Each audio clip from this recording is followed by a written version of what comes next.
আজ 22শে আগস্ট। আপনি কি জানেন আজকের দিনটির গুরুত্বটা কি? আজকের দিনটিতে কি হয়েছিল? আজকের দিনে 1989 খ্রিস্টাব্দে নেপচুন গ্রহে প্রথম বলয় দেখতে পাওয়া যায়। আজকের দিনে 1894 খ্রিস্টাব্দে রমেশচন্দ্র সেন জন্মগ্রহণ করেন। তিনি ছিলেন একজন বাঙালি প্রগতিশীল লেখক এবং আয়ুর্বেদ পণ্ডিত। তিনি 1918 খ্রিস্টাব্দে মাদ্রাজে অনুষ্ঠিত নিখিল ভারত আয়ুর্বেদ সম্মেলনে সংস্কৃত ভাষায় বক্তৃতা দিয়ে তিনি বিদ্যানাথী উপাধিতে ভূষিত হয়েছিলেন। আজকের দিনে 1911 খ্রিস্টাব্দে দেবব্রত বিশ্বাস জন্মগ্রহণ করেন। তিনি ছিলেন একজন স্বনামধন্য বাঙালি রবীন্দ্রসঙ্গীত গায়ক ও শিক্ষক।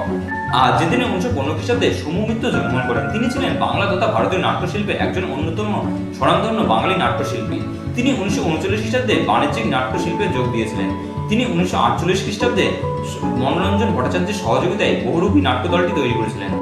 আজকের দিনে 1955 খ্রিস্টাব্দে বিখ্যাত ভারতীয় তেলুগু অভিনেতা চিরঞ্জীবী জন্মগ্রহণ করেন। আজকের দিনে 1818 খ্রিস্টাব্দে বাংলার প্রথম গভর্নর জেনারেল ওয়ারেন হেস্টিংস মারা যান। আজকের দিনে 2000 খ্রিস্টাব্দে অরুণ মিত্র মারা যান। তিনি ছিলেন একজন বিখ্যাত ভারতীয় বাঙালি কবি। ভিডিওটা কেমন লাগলো সেটা কমেন্ট বক্সে কমেন্ট করে জানান। ভিডিওটা যদি ভালো লেগে থাকে তাহলে একটা লাইক করে দেবেন। ভিডিও থেকে যদি আপনি নতুন কোনো তথ্য জানতে পারেন তাহলে আপনি আপনার প্রিয়জনদের শেয়ার করে তাদেরও জানার সুযোগ করে দেবেন। এরকমই প্রতিদিনের গুরুত্ব সম্পর্কে জানতে চ্যানেলটি সাবস্ক্রাইব